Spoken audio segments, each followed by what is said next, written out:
June 9th, 1944. Allied troops in Normandy have moved inland. The work of the U.S. Navy and Coast Guard and the combined Allied sea forces has been done. Work not without a price in men and materiel.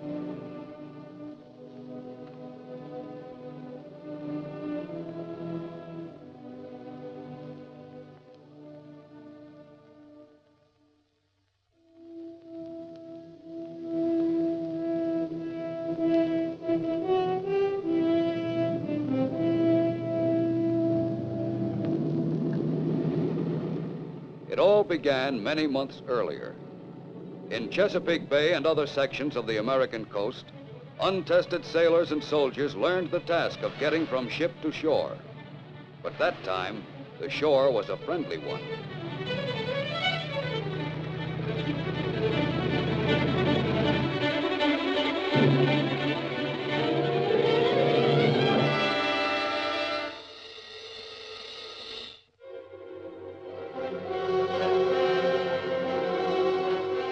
Then, with part of their training finished, they left the United States.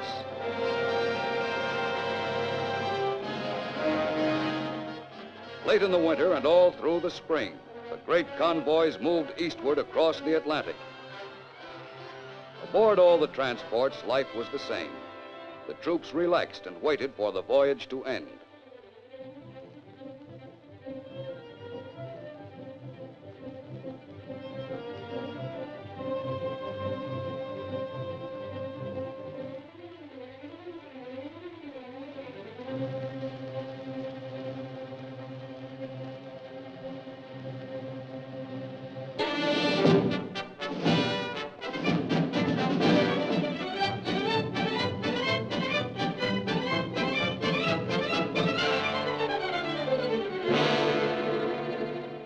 All along the coasts of Great Britain that spring, the training went on. Navy and Coast Guard landing barges practiced landing operations day and night.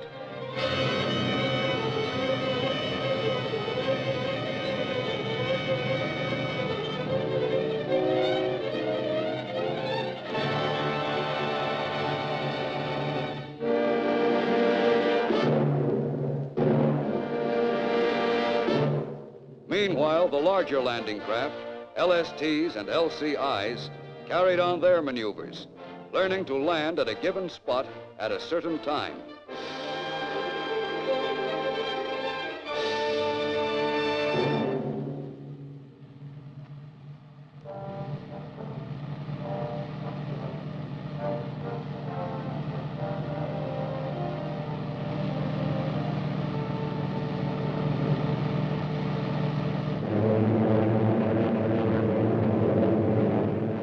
Through all the days of preparation, Allied planes, thousands of them, continued to soften enemy defenses and communications in daily raids.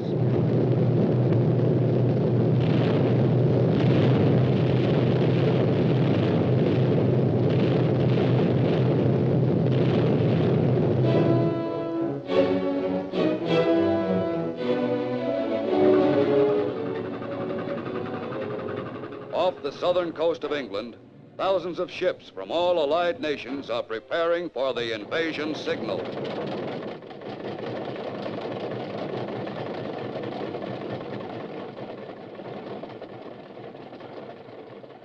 Navy and Coast Guard crews make last-minute preparations.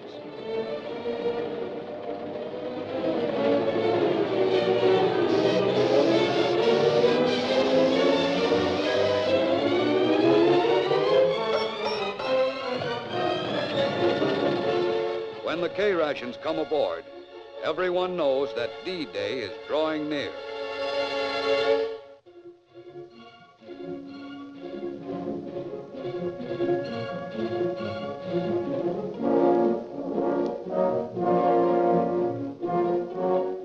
Somewhere in southern England, troops embark on LCVPs to be ferried to the waiting transports offshore.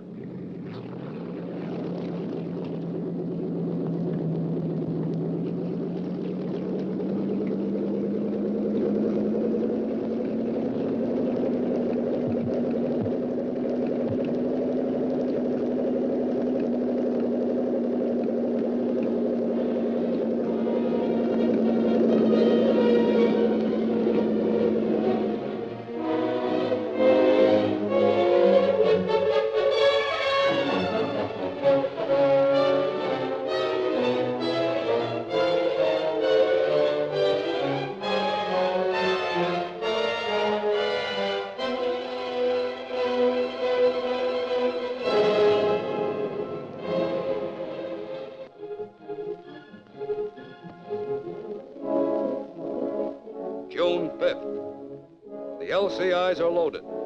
The next time these men step ashore will be on an enemy beach. There's only a little time left to relax.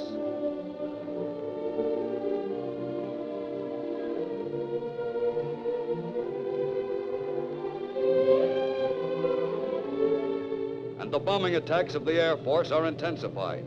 Now the raids are continuous.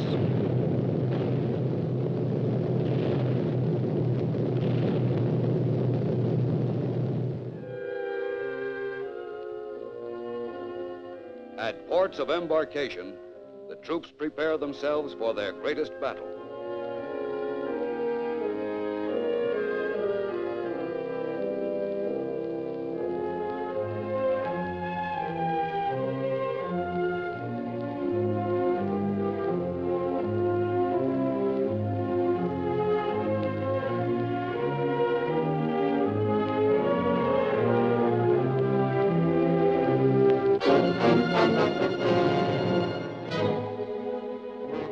Coast Guard officer briefs his men, and all along the coast, sailors receive their final instructions.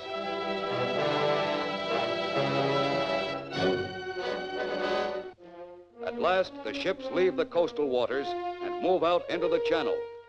The slow LSTs loaded with heavy equipment, the transports loaded with men.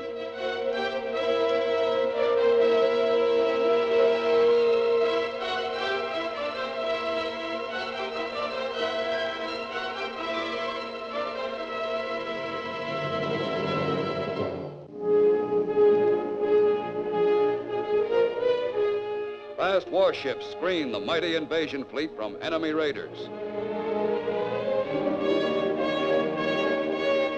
At 15:30, a Coast Guard flotilla of LCIs leaves, loaded with engineers, medical corpsmen, and infantry.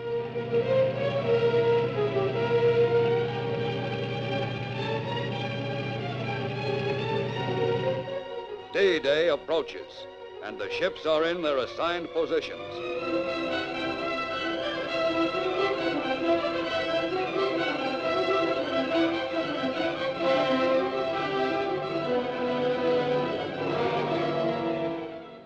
For some of them, like the Coast Guard manned transport Chase, it is the fourth invasion in European waters.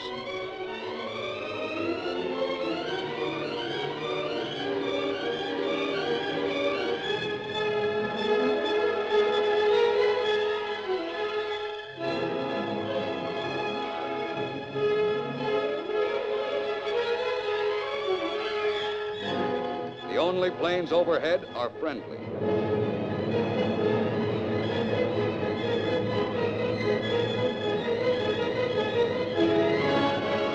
From the 83-foot Coast Guard rescue boats to the Navy's powerful battle wagons, the invasion fleet is moving towards France.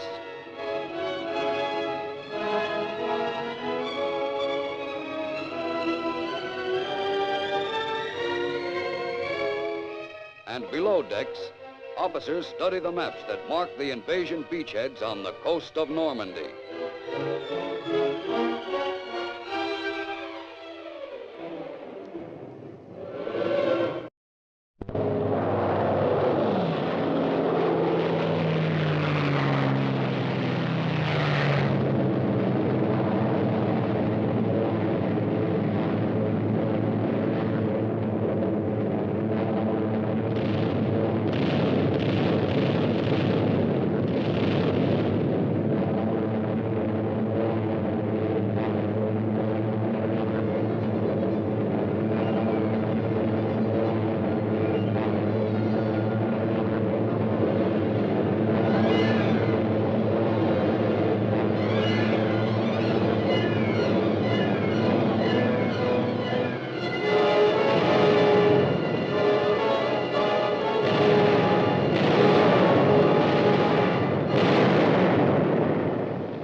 Some of the landing barges are stopped by concrete obstacles built far out in the water by the enemy.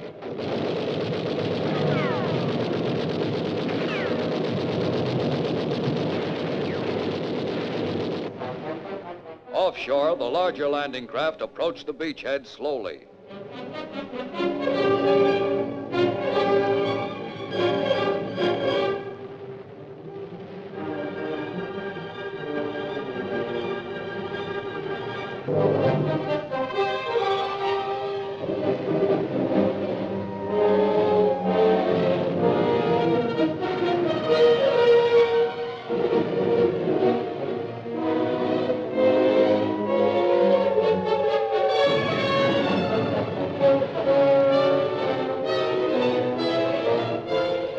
Aboard the LCIs, the troops prepare to land.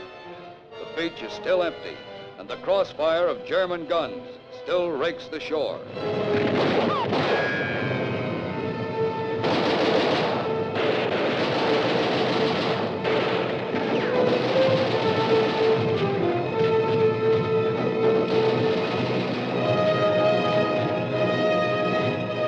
Out of enemy firing range, the LSTs wait to move in until the beaches are cleared.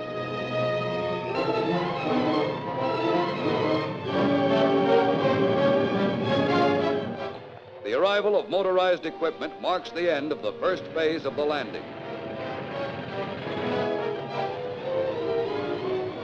The LCIs, their first loads of men now on the beaches, go out to the transports to ferry more troops inshore.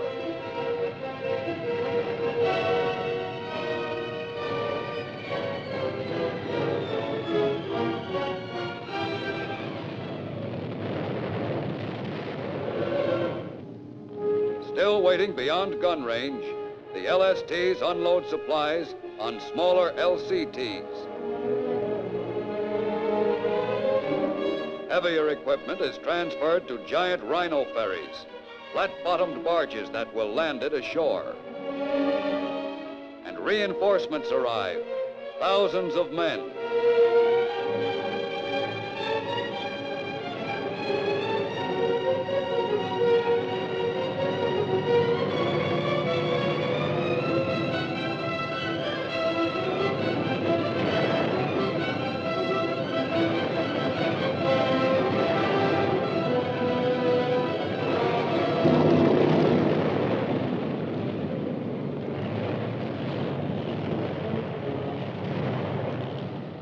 Defeated and disarmed, the first German soldiers captured in France wait until someone has time to evacuate them.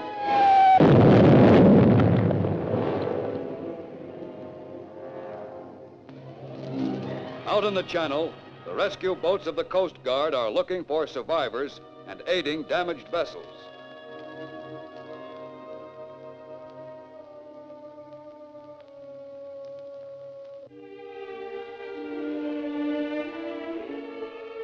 And the hospital ships are waiting for the wounded.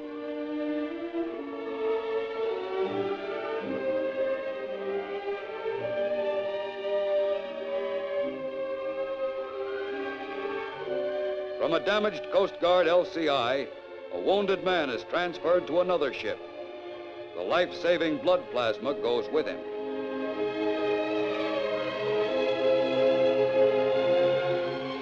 Another Coast Guard manned LCI, badly crippled, could not reach the shore, and its wounded are removed.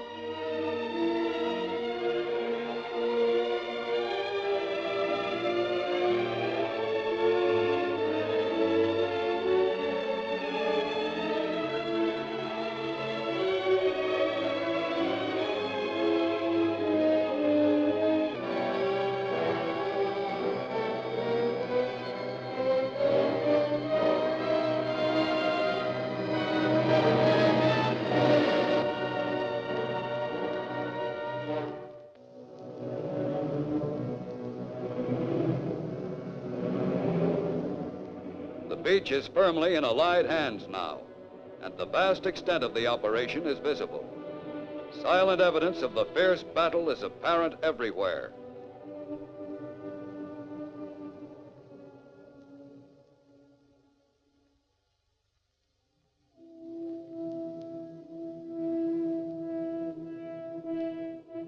But in a few days, many of the damaged ships will be afloat again.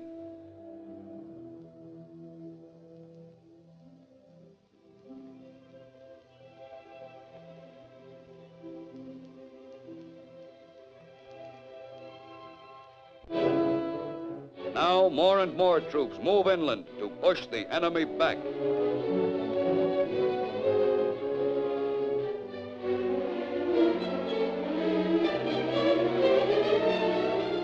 And the LSTs land their cargoes on the beach.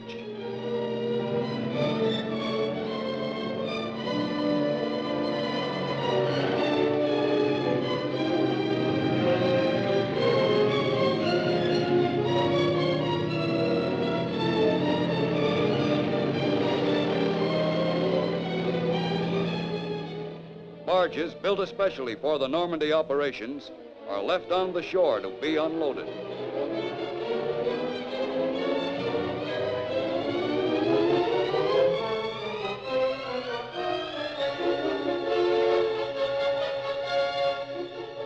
During the daytime, there are only Allied planes in the air. But at night, German bombers harass the beachhead and drop mines offshore.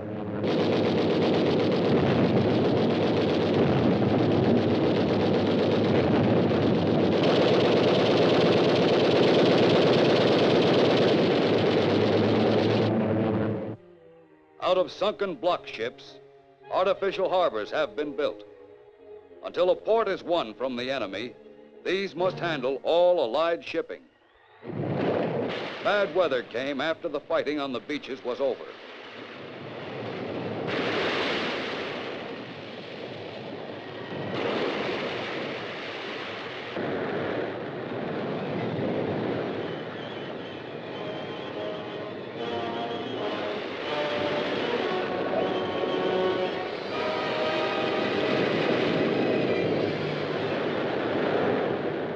The heavy storm left a trail of damaged ships.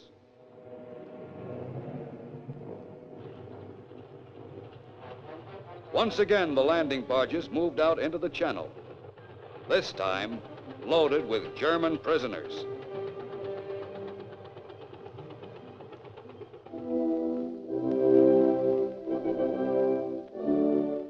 In England, prisoners board a Coast Guard transport. And ships which have carried thousands of American soldiers overseas now return westward with a different cargo, with men who were beaten and captured in Normandy.